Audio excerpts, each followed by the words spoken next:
So this three things, it has a couple of dating experiences, and it has a post on the very end. It was a Reddit post that I was tagged in a few times. I put it at the very end because I wanted to make sure that if someone was triggered by a miscarriage, they could swipe away and not watch that part of the video. I was tagged in this post several times, so I know people wanted me to do this video, but I put it at the end on purpose. All right, y'all, watch these posts. Let me know what you think about all of them. Don't forget to like, comment, and share. Here they go. This woman named Brittany Nicole posted a whole dating experience on Threads. She says, I know I'm always emotional about something, but hear me out. So boom, I matched with this guy on Hinge, and the chemistry is insane. We FaceTime for 5 hours straight, like teenagers. The vibe was so good, I'm thinking, wow, maybe love really is a DM away. Maybe I manifested my soft life after all. So that was number one. Fast forward, we meet up in person, and y'all, the chemistry was even better. I'm usually not affectionate until I'm comfortable, but I wanted to hug and kiss all on this man like we already had joint custody and matching pajamas. I couldn't keep my hands to myself, and honestly, I didn't want to. First date energy? He pulled up with gifts, a bottle of my favorite tequila and a bottle of perfume I love. I just knew God was showing out. Like, okay, manifestation. I just knew that this was my man. My man, my man, my man. Not Hinge coming through when I least expected it. Luckily, Aunt Flo was in town. Shout out to her, because if not, child, that man would have been in trouble. The way the vibes were vibing, God knew I needed a heavenly roadblock. I was about 2 forehead kisses away from having this man meet my whole family. Jesus, y'all. I wonder where Brittany is, because she says a few days later, my friend from America comes to visit, so we hit the club. I text him like, hey, I can see you after, or you can pull up. He said he had other plans. My little heart sank for a second, but I tried to play it cool. That's not my man, right? Right? Later that night, he checks in, asking if I'm having fun. I say yes, send a cute little pic of me and my friend at the club. We're talking and laughing. Mind you, I'm thinking, okay, he still cares. The night's young, the vibes are cute. Then this man shows his true colors. Out of nowhere, he brings up a threesome. Apparently, the plans he had were on matching with another girl on Hinge. We're all single, so I wasn't mad about that part, but bringing it up to me after all that FaceTiming and fake deep convo, you gotta be kidding me. I politely declined the threesome invite while holding back tears and rage, lol, and wish him well. I told him I hope he gets everything he's looking for. Very much fake positivity, because inside I was pissed. I really thought that was the end of the foolishness, but no. He circles back and replies to the pic I sent earlier, the one of me and my friend in the club, and says, I wish I could do those. What? I wish I could do those things to her, to my friend, not me trying to be grown and healed and the devil throwing a curveball like this. That kind of touched my spirit as I read that. All right. It says, and that, ladies and gentlemen, is how I was saved from getting attached to Satan's favorite intern. God, my period, and my ancestors came together to block that blessing before I lost my mind. Moral of the story, chemistry is cute, but character is everything. And I'm going to be real. This man love bombed this woman, but this is a grown woman. At some point, you have got to understand that you're not going to see a person's full character with a couple of phone calls and video chats. It's really not going to happen that quickly. She knew absolutely nothing about this man. And obviously, anybody can turn up the pressure, turn up the romance and all of that, lavish somebody to get what they want. She's an attractive woman. Of course, he would be turning all that up. Do a few nice things and make someone's heart go pitter patter until, the mask falls off. She was able to, buy some time because of her period, and then the mask fell off. But had she had the foresight, or now that we are talking about that, you can have the foresight to make these people wait a little bit longer to see if their true character can come out, because this is how they get their hooks into you quickly. They love bomb you really quickly before they have a chance to really show who they really are. So keep this in mind, that yes, they could put on a fake mask for a little while. They could throw some gifts at you and all of that, but it can't really hold up because their intentions will kind of start peeking through. Some red flags are going to start waving. You just have to be able to look for them. That's why we will continue to have these conversations. Now we have dating coach Paige weighing in, saying longer conversation usually makes people feel more connected than they really are. Shorter convo for a vibe check, yes. Then get to know them a little more slowly so you aren't feeling God sent him one day and Satan the next. So I think that that is some fair type of advice. But then Kimberly says, disagree. Longer conversations prevents wasted time, expense with in-person meetings, gas, makeup, travel time in LA traffic, childcare, parking. I've had the 5 hours in person and over the phone. The only consistent variable, men. So we are starting the journey in muddy waters. Results will vary. So weigh in. What do you think? Hard disagree like Kimberly, or dating coach saying that the longer conversation makes you feel more connected? Weigh in on that part for me. Cherry Soda says, glad you found out early, but for F's sake, can you keep your legs closed for the first date even when you're not on your period? Have some effing self-respect. He was a stranger. And she says, LOL, yes, I actually can. And then a trucking nurse says, in other words, let's talk about the perfume. He isn't worth the upset, but what kind did we get? So here are her gifts. Don Julio Tequila, Libre by Yves Saint Laurent, and it looks like we got a set of text messages. First round is definitely on you. I'll take a double shot of Casamigos, please. 35th country as of last night, LOL. And he says, how are you, beautiful? And she says, if you're requesting a double for 35 countries, then I guess I request a quad for my 63. I have no idea what they're talking about right here. But anyways, this is the text message. They're going back and forth. And here are the gifts. A Vital in real life says 5 hours on FaceTime might seem like a dream, but it's love bombing. And then she said, paired with the gifts at the first date, love bombing was definitely present. Lala Bell says yes, especially for a stranger to buy you a pricey gift like perfume. No, love bombing all the way. Glad you dodged that bullet. Dodged a bomb, actually. And then Healthy Huntress says he's mad you didn't fall for the 3 a.m. thing. He really thought he had you on the hook. That's why he came back with that stuff about your friend trying to break up your friendship. Some men hate we have friends we have fun with, and it isn't all about them. All right, y'all. So that dating experience was a lot, but there was a whole lot in that. Yes, she was saved by her period, but don't get so taken in with gifts, lavish gifts at that, and 5 hour conversations. Shorten that stuff up and break that stuff up. Don't do all of that. And if you show that you have so much time, they're probably going to continue to think that you have that much time. And that's how your friends and family and hobbies get put on the back burner. You have to balance some of that out, because who has time to be on a 5 hour conversation? Barely have time for a 5 minute conversation. Anyways, let me know what you think about all this. Join the conversation. This is a good one. This is another dating experience. So apparently this woman's name is Emily, and she posted this with these red exclamation points. She says, read this email. Went on one date. He said we weren't a match. I said, cool, and blocked him. Today he emailed me this. Sir, be serious. Blocking someone isn't immature. It's called protecting your peace. Email he sent attached. What would you respond? Hashtag dating chronicles. Hashtag blocked and blessed. Hashtag red flag energy.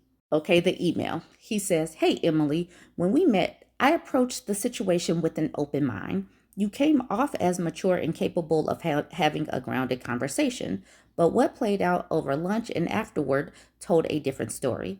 Addressing the volume and content of your conversation wasn't an attack. It was a simple ask for awareness. The environment called for discretion, and I brought it up respectfully. Instead of handling it with grace, it turned into unnecessary tension. And while we seemed to part ways on a mature note, I later discovered I'd been blocked without cause, without conversation, without any acknowledgement of my energy. I came with from the start, calm, honest, and respectful. Before I go on, remember, he said we weren't a match. Now back to his email. He says, let's be real. Blocking someone after a civil conversation just because things didn't go your way is emotional immaturity, plain and simple. That kind of behavior, avoidance, masked as strength. I can't stand it when they start throwing in or sprinkling in therapy speak. It's part of the reason why the dating pool looks the way it does. Too many women carry this defensive energy, labeling accountability as disrespect and mistaken emotional impulsiveness for empowerment. Meanwhile, younger, more grounded women continue to enter the picture, softer in spirit, more emotionally available, and far more pleasant to build with. And while this isn't about age, the contrast is real, and it's exactly why many men opt for peace over pride. That's a whole lot of words to say to a woman that you said you weren't interested in. This is very weird to me. I wasn't reaching out to rekindle anything. I meant well then, and I still do. But no man who values himself should stay silent when he sees a pattern that needs to be addressed. So before this gets brushed off as bitterness, softness, or ego, let me make it clear. This is accountability. It's what so many avoid, but it's the only way people grow. You didn't have to respond you don't have to respond to me, but blocking me like I did something wrong says more about your mindset than it ever will about mine. This is not what accountability is. I cannot stand how they just throw out the word accountability. Like here, labeling accountability as disrespect. This is not what this is at all. Accountability is like you're accountable to yourself, or you're accountable for something at your job. Like you said that you were going to make 10 widgets. You only created 8 widgets. So you are accountable for those last 2. What happened? You have to explain yourself. I got tired. Something came up. I lost track of time, something like that, or accountable for your behavior. I said that I was going to eliminate sugar. I failed on that part. I went out and had 3 donuts. I'm accountable for my behavior. This is not accountability. The way they use accountability is like anything that they see wrong is like you need to be held accountable for. But what did she do wrong in this, and that she needs to be held accountable? He said, I'm not interested. She said, okay, bet. And I believe that if more and more women started doing this, it is going to freak them out because they expect women to like try harder. After you say, I'm not, after the man says, I am not interested, they expect a woman to turn up everything and just try harder. They're not used to women saying, I bet. You go your way, I go mine. They're like, what is going on? This is avoidance masked as like that. Where does this avoidance masked as strength? Like, where are they getting this stuff? Did they have someone put out some new talking points and we haven't heard about it? I wonder if this is going. I've seen them say something about avoidance and attachment styles. I've seen that over the last couple of weeks. There must be some new talking points out there in the atmosphere, the manosphere. Stegan the Malian says, he said you guys weren't a match after the first date. You guys part ways and you block him, but then gets mad that you blocked him and he no longer has access to you. And then she did this stick figure and she's screaming. I believe that you all need this stick figure for other purposes, so I'm going to give it to you. Please take this and use the white space to write whatever needs to be written. I bet you this gets used quite a bit. I definitely saved it myself. So some of the comments. I don't know if Qwerty Pie is a man or a woman. I didn't go to their page to examine it. But Qwerty Pie says, I don't see an issue with what he shared. It appears you were being loud and inappropriate for his taste in the venue, and he mentioned it to you in a mature manner. Different strokes for different folks. He articulated himself well in that email, actually. Why is everything posted to the internet? Should have remained private. You're a red flag, in my opinion. It was one day, you weren't compatible. Move on with your life. He has. Blocking wasn't even necessary, it seems. Next. But the thing is, when you block someone, you say you're not able to come back around. And that's a good thing. It should be a good thing for both people. If this woman was loud and inappropriate, he shouldn't have minded being blocked. And why is he even circling the block? Blocking people makes it so that they can't spin the block. QWERTY Pie continues with, and it honestly looks like she made contact with him before he responded with this email. It appears that he's responding and not simply making contact out of the blue. But that could have been before he said that they weren't compatible. So I don't even know what's the point in this. QWERTY Pie says, again, I don't believe everything I see online. People post what they wish, have stories, have truths, create entire scenarios, stories, doctored photos, doctored emails, all for clicks, likes, and engagement. Okay, so this QWERTY Pie doesn't believe it, but still is engaging with it. Masara's mom says, if the aim is to move on with one's life, I don't see the issue with blocking. They mutually agreed to cease contact. She was not interested in being any kind of relationship with him, nor he with her based on his rejection of her, romantic or otherwise. She doesn't owe him access to her thereafter. Why does he care that he's been blocked? Very, very odd, no matter how you view the story. Helen says the issue with his email is that he rejected her. She responded by blocking him, and that bruised his ego because she meant to say, oh, no, please don't reject me. I liked you so much. What can I do to change? Please teach me to be a better person, oh wise one. She didn't, so he sent his unsolicited lecture.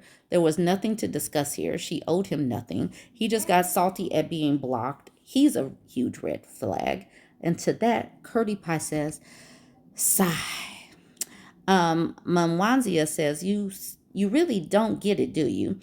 And then writer Lauren Brooks says, yes, moving on looks just like trying to contact someone you rejected. Then, upon finding out you're blocked, emailing them a dissertation on accountability and emotional immaturity and lecturing them about why younger women are better. And to that, QWERTY Pie says, I moved on. And Black Dahlia says, that's the same thing he should have done, not email this screed. IMV Tokyo says, to email a woman you went on one date with and express you had no desire to see again is honestly creepy as F. And then I'll do this last one. Queen C says, blocking is immature. Like, why? Why can't we block? I believe in blocking. I guess I'm immature. Blocking is immature. I never did understand why people do this just because they stop talking to someone. Do you not trust yourself to not talk to the person? And if they reached out to you, is it hard for you to respond civilly? He's completely in the right. And the fact that you're even posting an intimate conversation, that's not intimate, with someone else who I'm sure didn't give you permission speaks even more to your immaturity. And to that, Feminista Jones says, they ain't finna pick you, sis. Guys like this actually hate women like you for being so easy and compliant. You know why he emailed her? Because she's strong. He's drawn to her strength and her willingness to stand her ground. They're turned on by that. They want to break strong women, not have women like you hand them everything on a platter. I believe in blocking, even if Queen C thinks it's immature, even if QWERTY Pie thinks it's unnecessary. So what do you believe? Do you believe in blocking or do you believe it's immature? I'll be immature if it's that. Join the conversation. Let me know what you think. These dating experiences do offer life lessons. Block quicker and block on everything. That's the lesson. Block even the emails. That's the lesson. That's the takeaway. Tizzy, the content creator, posted this video of this man that he identified as Manny. He posted all of his information, Manny's information. But what I wanted to highlight first are these men smiling and laughing. At the same time that I had seen this video from Tizzy, some other women in a Reddit group posted this video, but just the clips of these men laughing as this man is berating the women. So I turned the sound off because I don't want to get this pulled off of YouTube. But this man is sitting up here hollering slurs and insults toward these women, talking about, F these women and calling them N words and B words. But then this is what I want to hone in on. They are just simply smiling. They are laughing. The other men seem very calm compared to this. They're just sitting up there watching. Look at their facial expressions. They have no cares in the world while this man is sitting up here lobbing all of these N words, B words, and all of that, berating these women. He's putting his face out here very clear for us all. And he, like I said, I'm not going to post all of this with the audio because then it's going to get censored. But the important thing is to see his face, see his body language, and watch how all of the other men are completely, sorry, I got kind of cut off, but to see how they're being non-responsive, like they don't have a care in the world that this man is sitting up here hollering slurs and insults. They are giggling it up. Another view of this man, and then this man as well. The important thing is Tizzy caught this man. He posted all of his information, and that is what is about to play next, the video from Tizzy. The crazy thing is Tizzy posted this on both TikTok and Threads. The video has been pulled off of Threads, but it's still up over on his TikTok page. So I'm about to post it right here and smash it together. But yeah, this is just a reminder. There is no community. Don't put, stop feeling bad when you know that there's no community. These people are not going to swoop in and help you. A woman will probably swoop in to help before one of these people will. Just keep that in mind and stop pining away for community with these peen havers because it's not coming. Already know who he is, so stick around for that. Meanwhile, Oaklawn, Dallas-Fort Worth, a lesbian couple and some friends of theirs are out to grab some tacos. A random man came up behind us, initially friendly, and engaged us in conversation. We responded accordingly, talking back and laughing. However, he then attempted to grab my friend from behind. She said, "Whoa!" He immediately became defensive because she didn't want him touching her and in her personal space. He said he's in the mafia and we needed to watch out. It's essential to acknowledge that touching strangers without their consent is unacceptable, and becoming this offended when they decline is unwarranted.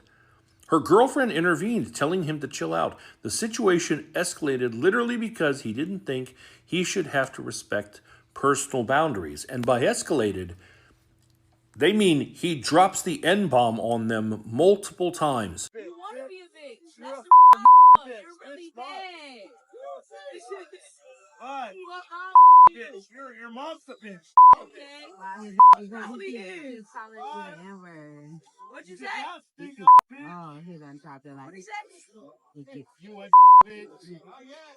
I heard it. Don't even worry about it. It's okay. I'm not racial. Clearly you are. Never be a woman. Clearly you are. You're trying to be tough as for what? You will never You're arguing with a female for what? Bitch. You're always a bitch. Bitch, you will never be a woman. You will never be a bitch. I said that was not for y'all. How mad are you?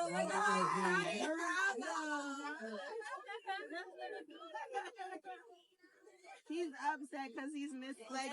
Is that man bothering you? I'm Yes. so sorry. He totally hard you earlier. Something that stood out, it was weird to me that he said, "You'll always be a man." I was like, is anyone in your group a trans woman? And she goes, no, one has some masculine features, but we're all cis-born women. And he felt that that was the appropriate response because they didn't want to be touched. Now, I reached out to her because I saw her video, and then as she was like writing that story to me, I was doing digging. And around the time she finished writing me that story, I sent her this and said, look familiar? Also, just as an added thing, more than just the face, you may notice this like tribal tattoo on his ribs here. And what's that peeking out right there? Funny thing is, they had uploaded their video and then it got taken down by TikTok.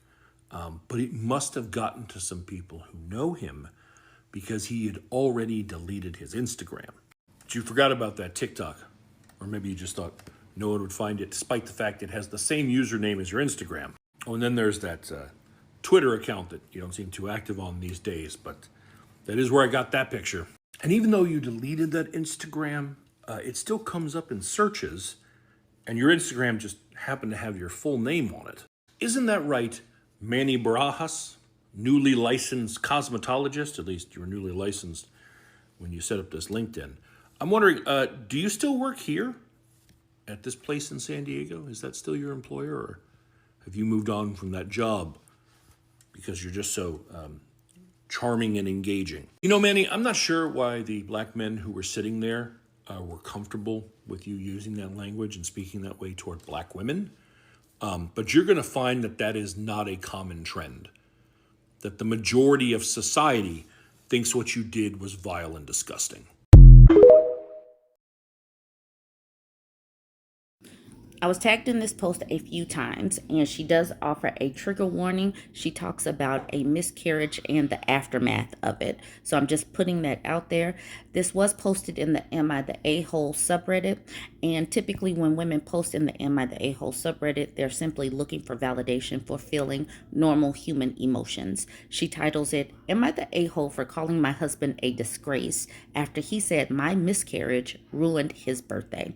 Once again, trigger warning for miscarriage and the aftermath.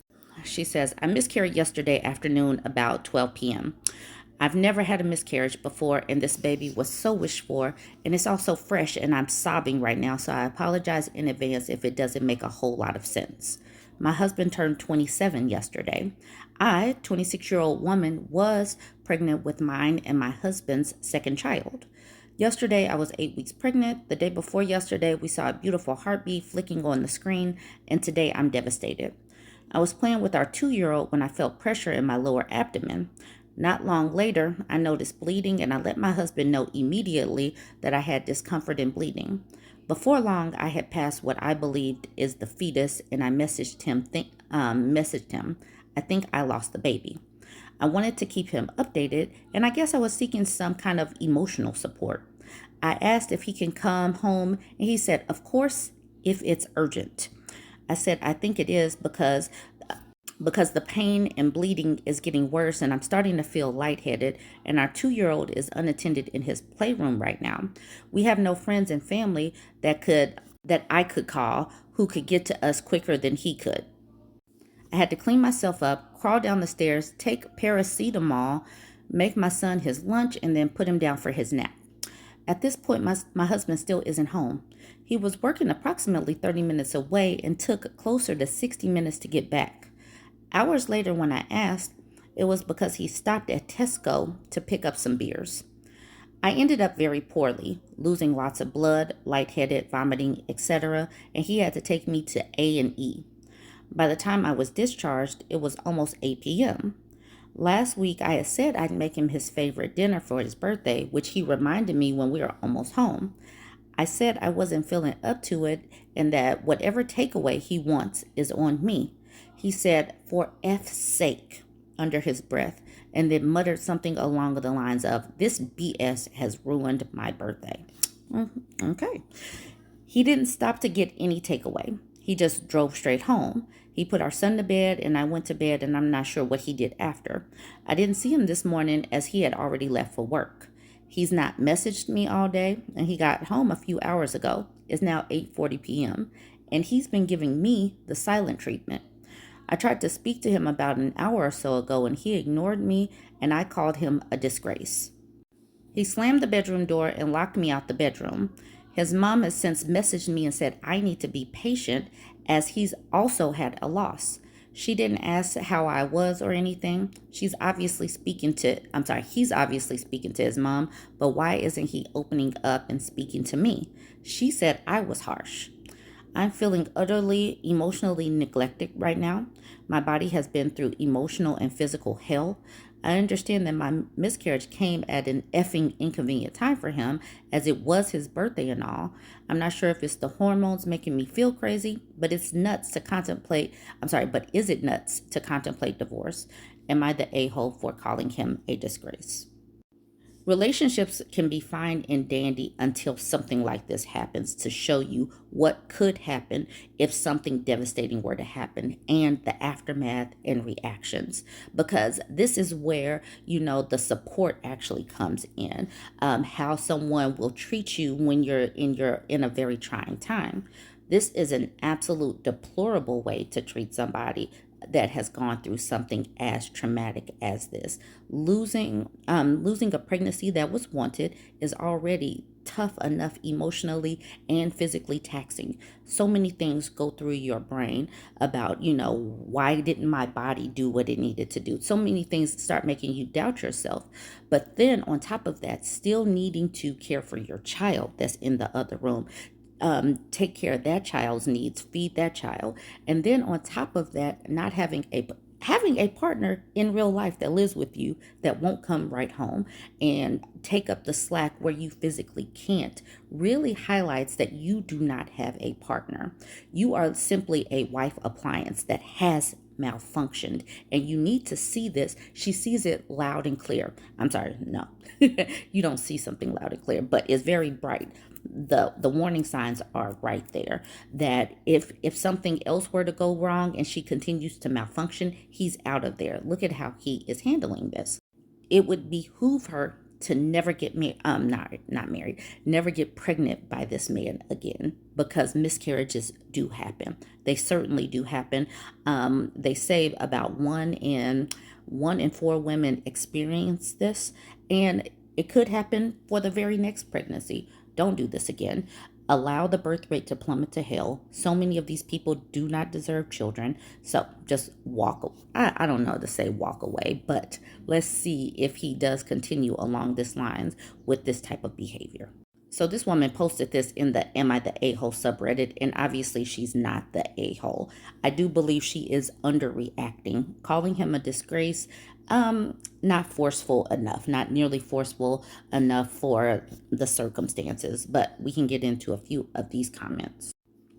Okay, Childhood says not the a-hole, and I can't imagine spending another minute under the same roof as this horrible, immature, cruel man. Yes, the miscarriage of a wanted pregnancy can be a huge loss for a man too, but that doesn't give him the right to be so selfish and treat you so cruelly. Your husband has showed a side of himself that he can never hide again. Ask yourself, is this the kind of man you want in your life going forward? I'm so sorry for your loss. Long Jumping Pick says, and let's be honest here, that piece of crap does not give 2 F's about this loss.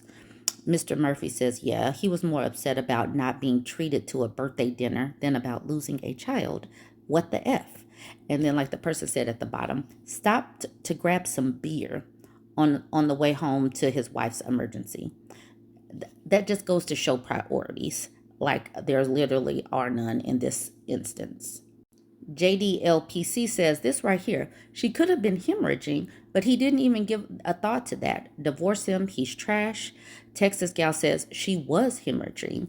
And then the person at the bottom says, and responsible for a 2-year-old while in a crisis situation. Like literally, some of these people do not think. She would be, oh my goodness.